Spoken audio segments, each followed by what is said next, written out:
मुंशी प्रेमचंद की कहानी ईदगाह। हामिद नाम के एक अनाथ और गरीब बच्चे की कहानी है जो अपनी दादी अमीना के साथ रहता है। ईद के दिन जब सभी बच्चे खिलौने और मिठाइयाँ खरीदते हैं तो हामिद अपनी दादी के लिए एक चिमटा खरीदता है क्योंकि उसकी दादी की उंगलियां रोटी बनाते समय जल जाती हैं। ये कहानी हामिद के प्रेम, त्याग और जिम्मेदारी की भावना को दर्शाती है और ईद के त्योहार के असली अर्थ को बताती है जो दूसरों की परवाह करने के बारे में है। तो चलिए शुरू करते हैं आज की कहानी। रमज़ान के पूरे 30 रोज़ों के बाद ईद आई है। कितना मनोहर, कितना सुहावना प्रभात है। वृक्षों पर अजीब हरियाली है, खेतों में कुछ अजीब रौनक है, आसमान पर कुछ अजीब लालिमा है। आज का सूर्य देखो, कितना प्यारा, कितना शीतल है, यानी संसार को ईद की बधाई दे रहा है। गांव में कितनी हलचल है।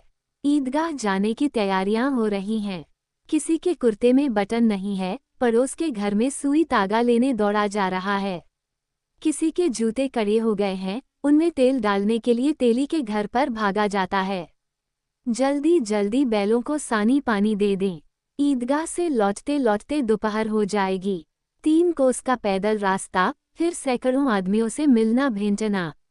दोपहर के पहले लौटना असंभव है। लड़के सबसे ज्यादा प्रसन्न हैं।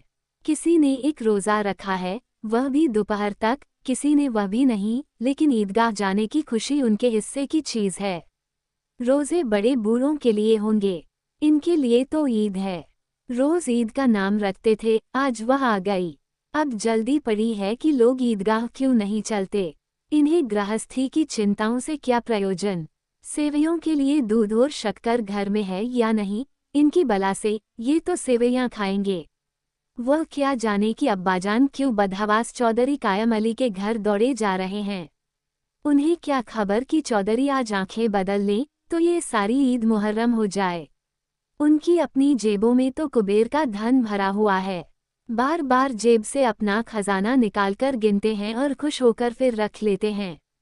महमूद गिनता है, 1 2 10 12, उसके पास 12 पैसे हैं। मोहसिन के पास 1 2 3 8 9 15 पैसे हैं। इन्हीं अनगिनती पैसों में अनगिनती चीजें लाएंगे, खिलौने, मिठाइयाँ, बिगुल, गेंद और जाने क्या क्या। और सबसे ज्यादा प्रसन्न है हामिद। वह 4-5 साल का गरीब सूरत, दुबला पतला लड़का, जिसका बाप गत वर्ष हैजे की भेंट हो गया और माना जाने क्यों पीली होती होती एक दिन मर गई। किसी को पता ना चला क्या बीमारी है। कहती तो कौन सुनने वाला था। दिल पर जो कुछ बीतती थी वह दिल में ही सहती थी और जब न सहा गया तो संसार से विदा हो गई। अब हामिद अपनी बूढ़ी दादी अमीना की गोद में सोता है और उतना ही प्रसन्न है। उसके अब्बाजान रुपए कमाने गए हैं, बहुत सी थैलियां लेकर आएंगे। अम्मी जान अल्लाह मियाँ के घर से उसके लिए बड़ी अच्छी अच्छी चीजें लाने गई हैं, इसलिए हामिद प्रसन्न है। आशा तो बड़ी चीज है, और फिर बच्चों की आशा, उनकी कल्पना तो राई का पर्वत बना लेती है। हामिद के पांव में जूते नहीं हैं, सिर पर एक पुरानी धुरानी टोपी है जिसका गोटा काला पड़ गया है, फिर भी वह प्रसन्न है। जब उसके अब्बाजान थैलियां और अम्मी जान नियामतें लेकर आएंगी तो वह दिल के अरमान निकाल लेगा। तब देखेगा महमूद, मोहसिन, नूरे और सम्मी कहाँ से उतने पैसे निकालेंगे।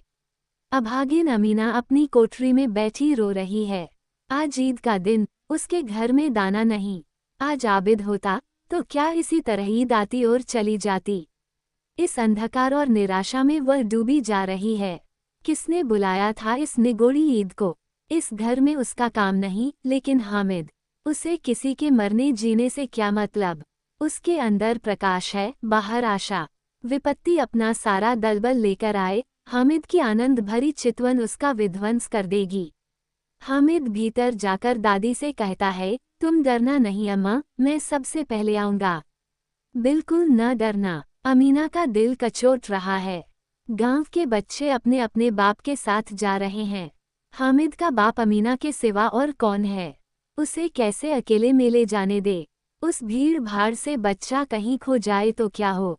नहीं, अमीना उसे यूं न जाने देगी। नन्ही सी जान, 3 कोस चलेगा कैसे। पैर में छाले पड़ जाएंगे, जूते भी तो नहीं हैं। वह थोड़ी थोड़ी दूर पर उसे गोद में ले लेगी, लेकिन यहाँ सेवैयाँ कौन पकाएगा।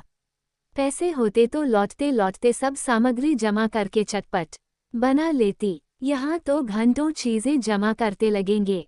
मांगे ही का तो भरोसा ठहरा। उस दिन फहीमन के कपड़े सिले थे, 8 आने पैसे मिले थे।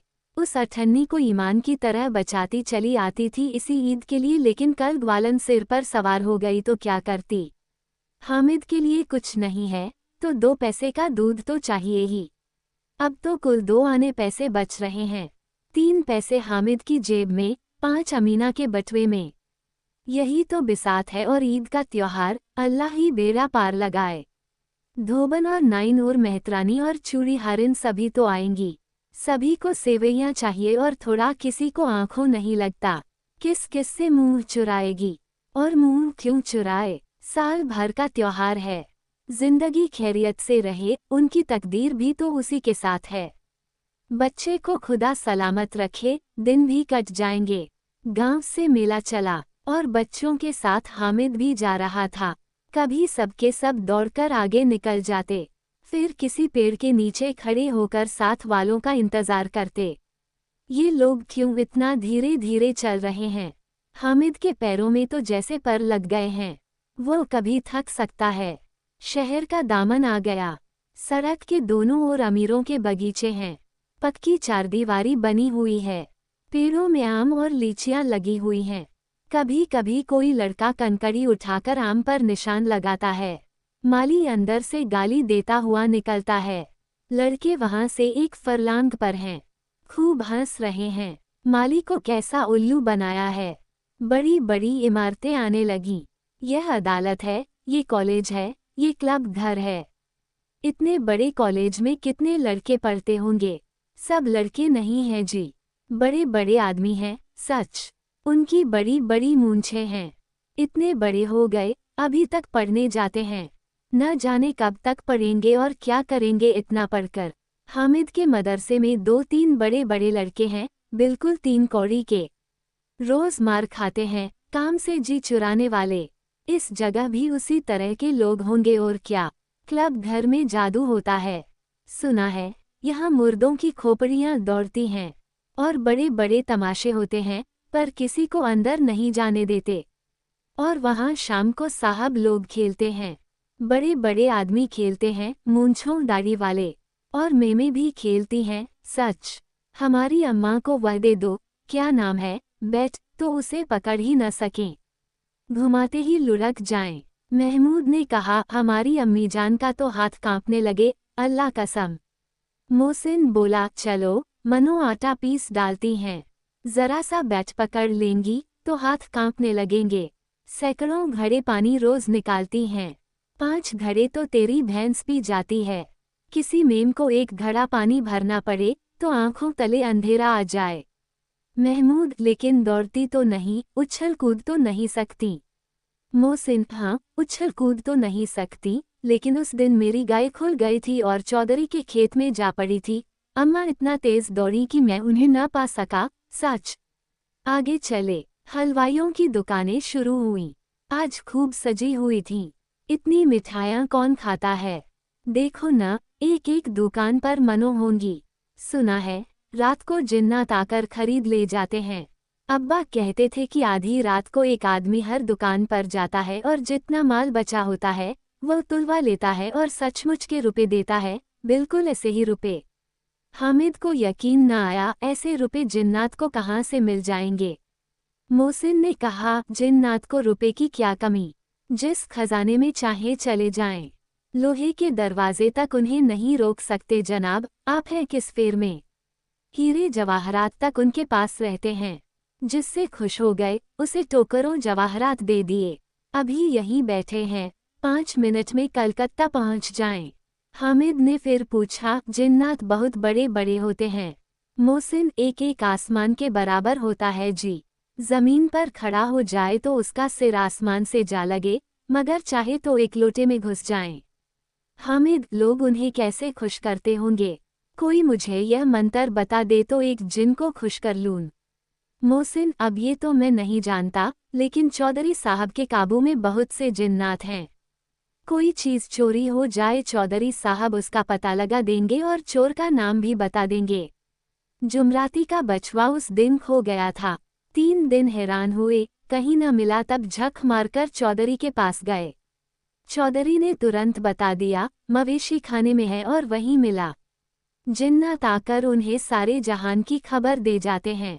अब उसकी समझ में आ गया कि चौधरी के पास क्यों इतना धन है और क्यों उनका इतना सम्मान है। आगे चले, ये पुलिस लाइन है, यही सब कांस्टेबल कवायद करते हैं। रटन 5-4 रात को बेचारे घूम घूम कर पहरा देते हैं, नहीं चोरियां हो जाए। मोहसिन ने प्रतिवाद किया, ये कांस्टेबल पहरा देते हैं, तभी तुम बहुत जानते हो अजी हजरत, ये चोरी कराते हैं।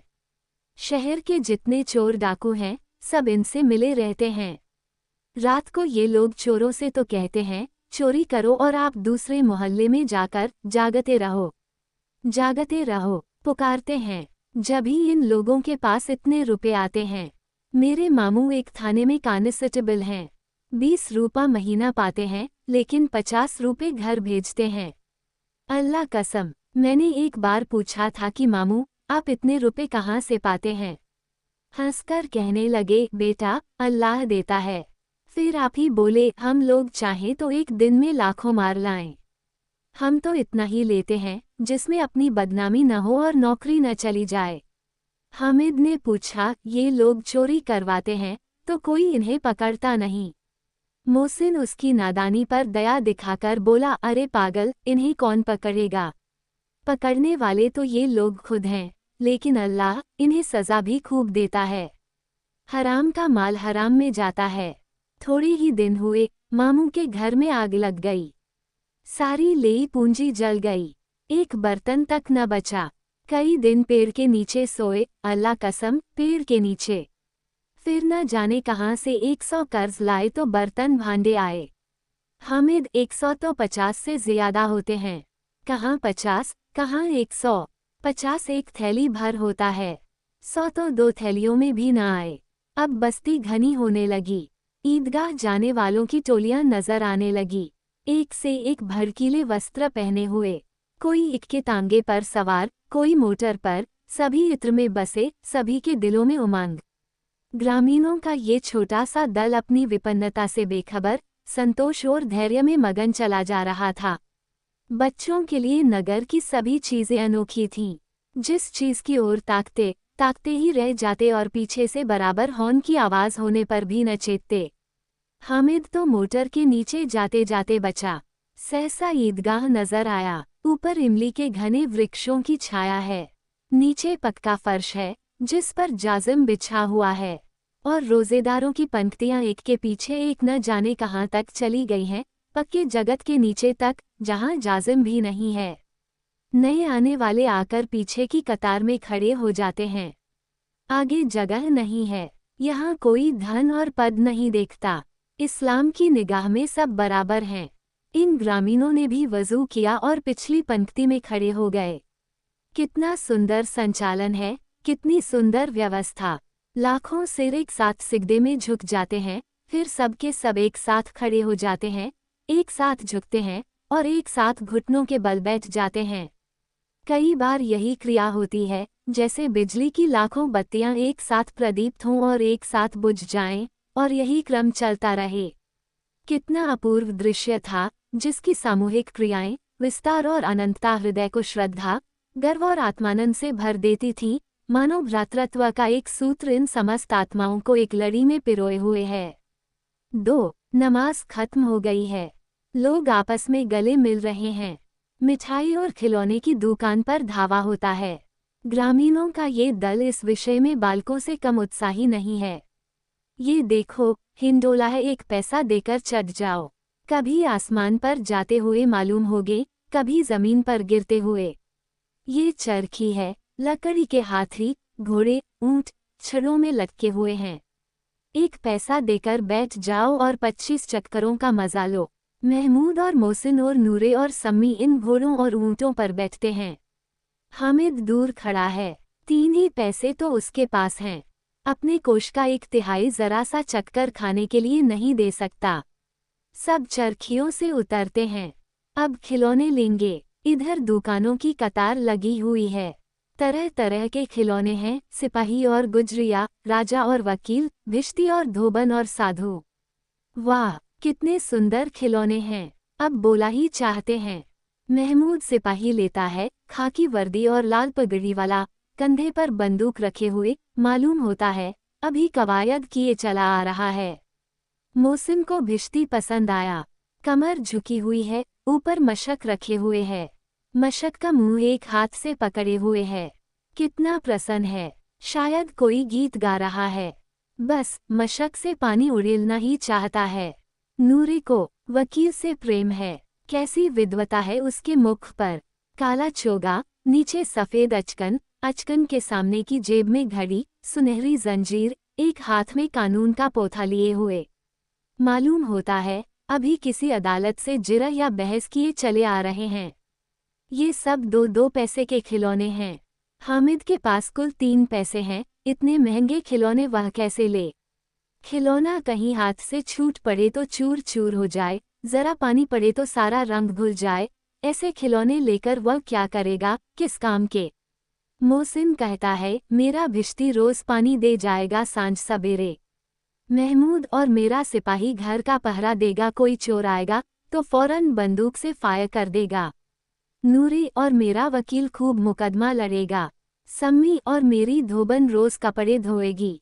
हामिद खिलौनों की निंदा करता है, मिट्टी ही के तो हैं, गिरे तो चकनाचूर हो जाएं, लेकिन ललचाई हुई आंखों से खिलौनों को देख रहा है और चाहता है कि जरा देर के लिए उन्हें हाथ में ले सकता। उसके हाथ अनायास ही लपकते हैं, लेकिन लड़के इतने त्यागी नहीं होते हैं, विशेषकर जब अभी नया शौक है। हामिद ललचाता रह जाता है। खिलौने के बाद मिठाइयाँ आती हैं। किसी ने रेवड़ियाँ ली हैं, किसी ने गुलाब घटाव जामुन, किसी ने सोहन हलवा। मज़े से खा रहे हैं। हामिद उनकी बिरादरी से पृथक है। अभागे के पास 3 पैसे हैं, क्यों नहीं कुछ लेकर खाता।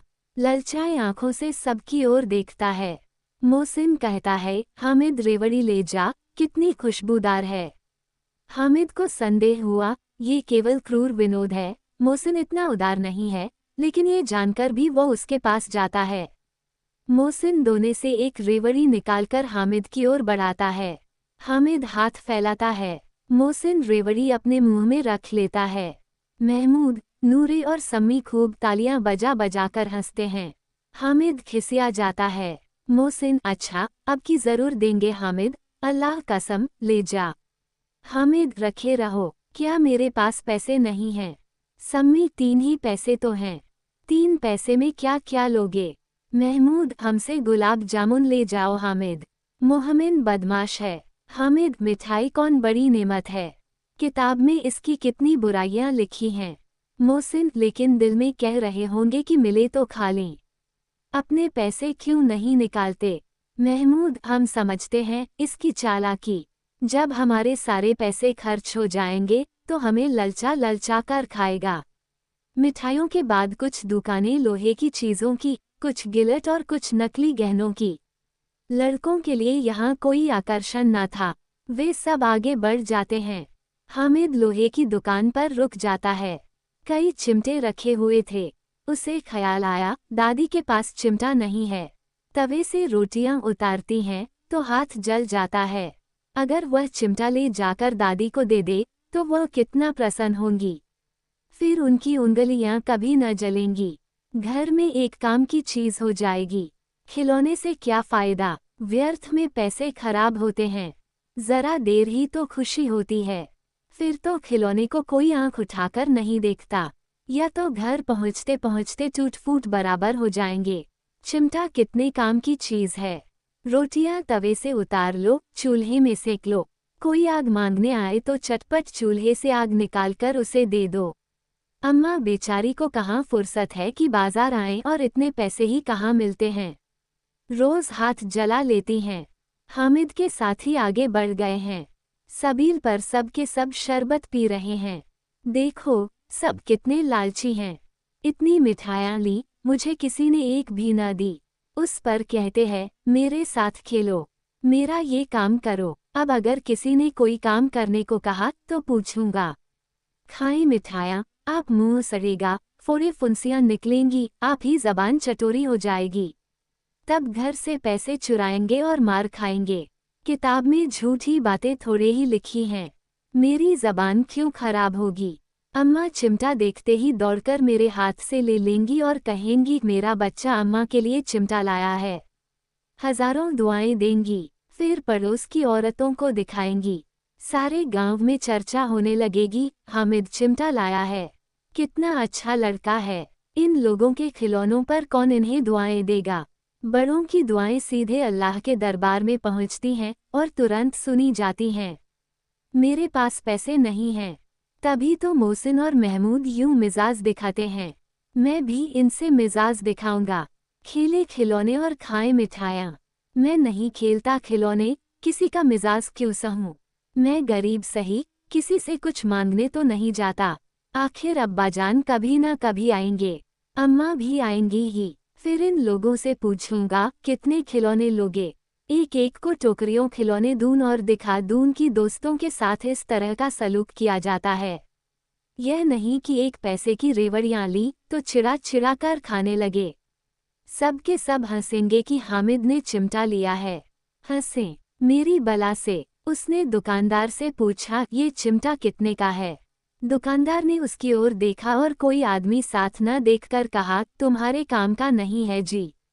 बिकाऊ है कि नहीं? बिकाऊ क्यों नहीं है? और यहाँ क्यों लाद लाए हैं? तो बताते क्यों नहीं? कई पैसे का है?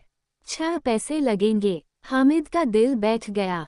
ठीक घटाव ठीक बताओ। ठीक ठीक 5 पैसे लगेंगे, लेना हो लो, नहीं चलते बनो। हामिद ने कलेजा मजबूत करके कहा, 3 पैसे लोगे। ये कहता हुआ वह आगे बढ़ गया कि दुकानदार की घुड़कियां न सुने। लेकिन दुकानदार ने घुड़कियां नहीं दी, बुलाकर चिमटा दे दिया। हामिद ने उसे इस तरह कंधे पर रखा मानो बंदूक है और शान से अकड़ता हुआ संगियों के पास आया। जरा सुने, सबके सब क्या क्या आलोचनाएं करते हैं। मोहसिन ने हंसकर कहा, ये चिमटा क्यों लाया पगले, इसे क्या करेगा? हामिद ने चिमटे को जमीन पर पटक कर कहा, जरा अपना भिश्ती जमीन पर गिरा दो, सारी पसलियां चूर चूर हो जाएं बच्चों की। महमूद बोला, तो यह चिमटा कोई खिलौना है? हामिद, खिलौना क्यों नहीं है? अभी कंधे पर रखा, बंदूक हो गई। हाथ में ले लिया, फकीरों का चिमटा हो गया। चाहूं तो इससे मजीरे का काम ले सकता हूँ। एक चिमटा जमा दूं तो तुम लोगों के सारे खिलौनों की जान निकल जाए। तुम्हारे खिलौने कितना ही जोर लगाएं, मेरे चिमटे का बाल भी बांका नहीं कर सकते। मेरा बहादुर शेर है चिमटा। सम्मी ने खंजरी ली थी, प्रभावित होकर बोला, मेरी खंजरी से बदलोगे? 2 आने की है। हामिद ने खंजरी की ओर उपेक्षा से देखा, मेरा चिमटा चाहे तो तुम्हारी खंजरी का पेट फाड़ डाले। बस एक चमड़े की झिल्ली लगा दी, धब धब बोलने लगी। जरा सा पानी लग जाए तो खत्म हो जाए। मेरा बहादुर चिमटा आग में, पानी में, आंधी में, तूफान में बराबर डटा खड़ा रहेगा। चिमटे ने सभी को मोहित कर लिया, लेकिन अब पैसे किसके पास धरे हैं? फिर मेले से दूर निकल आए हैं। 9 कब के बज गए, धूप तेज हो रही है, घर पहुंचने की जल्दी हो रही है। बाप से जिद भी करें तो चिमटा नहीं मिल सकता। हामिद है बड़ा चालाक, इसलिए बदमाश ने अपने पैसे बचा रखे थे। अब बालकों के 2 दल हो गए हैं। मोहसिन, महमूद, सम्मी और नूरे एक तरफ हैं, हामिद अकेला दूसरी तरफ। शास्त्रार्थ हो रहा है।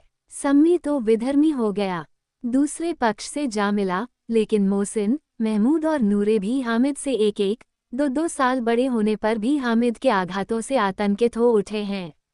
उसके पास न्याय का बल है और नीति की शक्ति।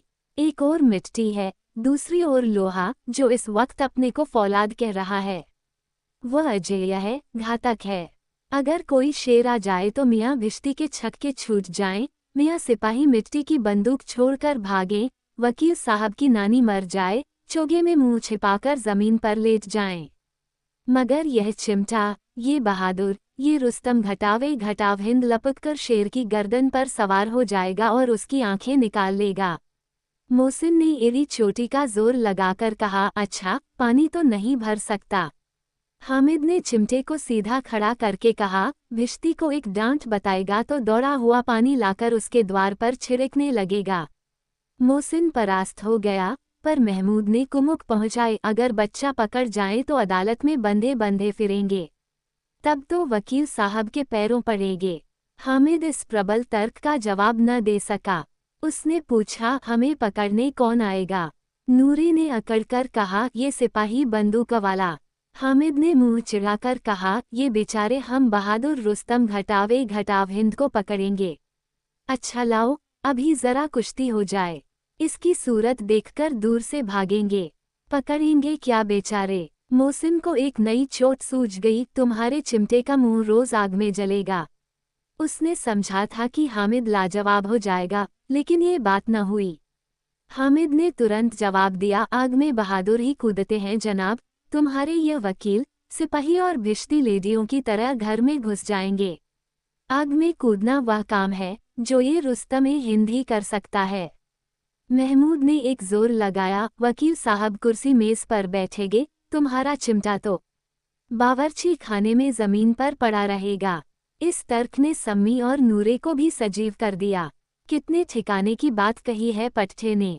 चिमटा बावर्ची खाने में पड़ा रहने के सिवा और क्या कर सकता है? हामिद को कोई फड़कता हुआ जवाब न सूझा, तो उसने धांधली शुरू की, मेरा चिमटा बावर्ची खाने में नहीं रहेगा। वकील साहब कुर्सी पर बैठेगे तो जाकर उन्हें जमीन पर पटक देगा और उनका कानून उनके पेट में डाल देगा। बात कुछ बनी नहीं, खासी गाल गलौज थी, लेकिन कानून को पेट में डालने वाली बात छा गई। ऐसी छा गई कि तीनों सूरमा मुंह ताकते रह गए, मानो कोई धेलचा कनकौआ किसी गंडे वाले कनकौए को काट गया हो। कानून मुंह से बाहर निकलने वाली चीज है, उसको पेट के अंदर डाल दिया जाना बेतुकी सी बात होने पर भी कुछ नयापन रखती है। हामिद ने मैदान मार लिया। उसका चिमटा रुस्तम हिंद है। अब इसमें मोहसिन, महमूद, नूरे, सम्मी किसी को भी आपत्ति नहीं हो सकती। विजेता को हारने वालों से जो सत्कार मिलना स्वाभाविक है, वह हामिद को भी मिला। औरों ने 3-3, 4-4 आने पैसे खर्च किए, पर कोई काम की चीज न ले सके। हामिद ने 3 पैसे में रंग जमा लिया।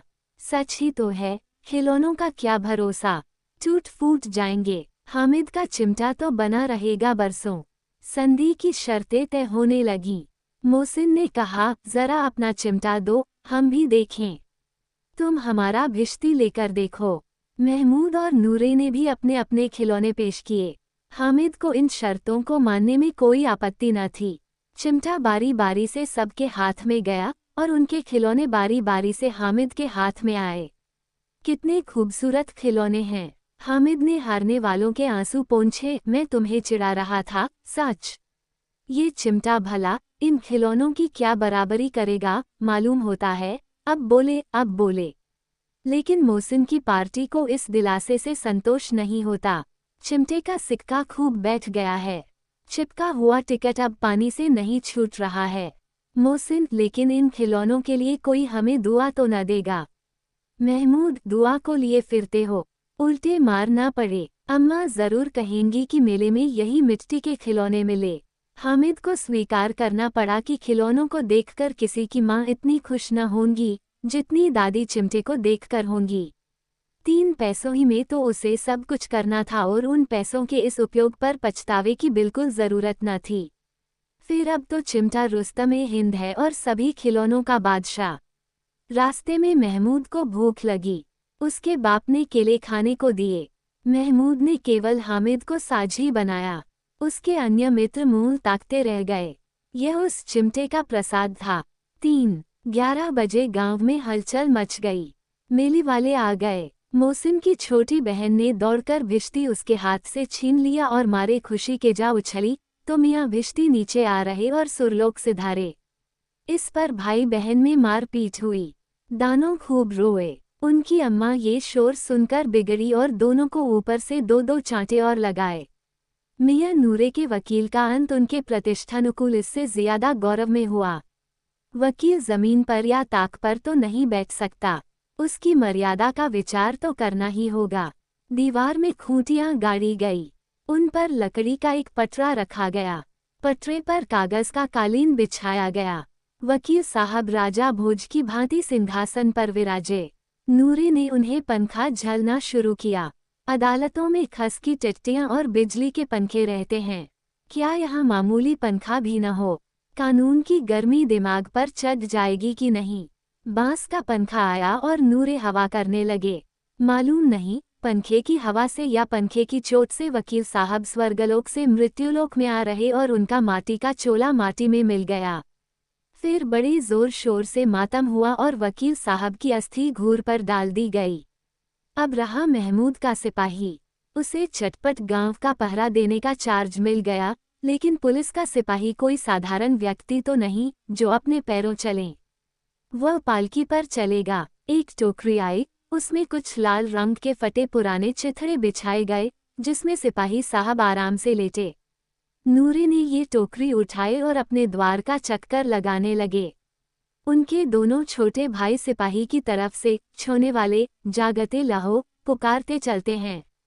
मगर रात तो अंधेरी ही होनी चाहिए, महमूद को ठोकर लग जाती है। टोकरी उसके हाथ से छूटकर गिर पड़ती है और मियाँ सिपाही अपनी बंदूक लिए जमीन पर आ जाते हैं और उनकी एक टांग में विकार आ जाता है। महमूद को आज ज्ञात हुआ कि वह अच्छा डॉक्टर है। उसको ऐसा मरहम मिला गया है जिससे वह टूटी टांग को आनन फानन जोड़ सकता है। केवल गूला का दूध चाहिए। गूला का दूध आता है, टांग जोड़ दी जाती है, लेकिन सिपाही को ज्यों ही खड़ा किया जाता है, टांग जवाब दे देती है। शल्य क्रिया असफल हुई, तब उसकी दूसरी टांग भी तोड़ दी जाती है। अब कम से कम एक जगह आराम से बैठ तो सकता है। एक टांग से तो न चल सकता था, न बैठ सकता था। अब वो सिपाही सन्यासी हो गया है। अपनी जगह पर बैठा बैठा पहरा देता है। कभी कभी देवता भी बन जाता है। उसके सिर का झालरदार साफा खुर्च दिया गया है। अब उसका जितना रूपांतर चाहो कर सकते हो। कभी कभी तो उससे बाट का काम भी लिया जाता है। अब मियाँ हामिद का हाल सुनिए। अमीना उसकी आवाज़ सुनते ही दौड़ी और उसे गोद में उठाकर प्यार करने लगी। सहसा उसके हाथ में चिमटा देखकर वह चौंकी। ये चिमटा कहाँ था? मैंने मोल लिया है। कई पैसे में? 3 पैसे दिए। अमीना ने छाती पीट ली।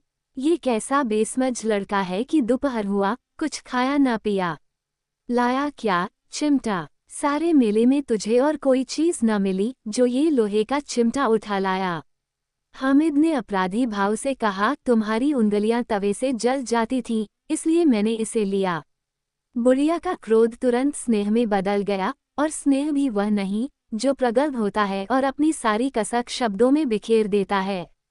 यह मूक स्नेह था, खूब ठोस रस और स्वाद से भरा हुआ। बच्चे में कितना त्याग, कितना सद्भाव और कितना विवेक है। दूसरों को खिलौने लेते और मिठाई खाते देखकर इसका मन कितना ललचाया होगा। इतना ज़ब्त इससे हुआ कैसे? वहाँ भी इसे अपनी बुढ़िया दादी की याद बनी रही। अमीना का मन गदगद हो गया। और अब एक बड़ी विचित्र बात हुई। हामिद के इस चिमटे से भी विचित्र। बच्चे हामिद ने बूढ़े हामिद का पाठ खेला था।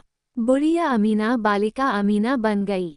वह रोने लगी, दामन फैलाकर हामिद को दुआएं देती जाती थी और आंसू की बड़ी बड़ी बूंदें गिराती जाती थी।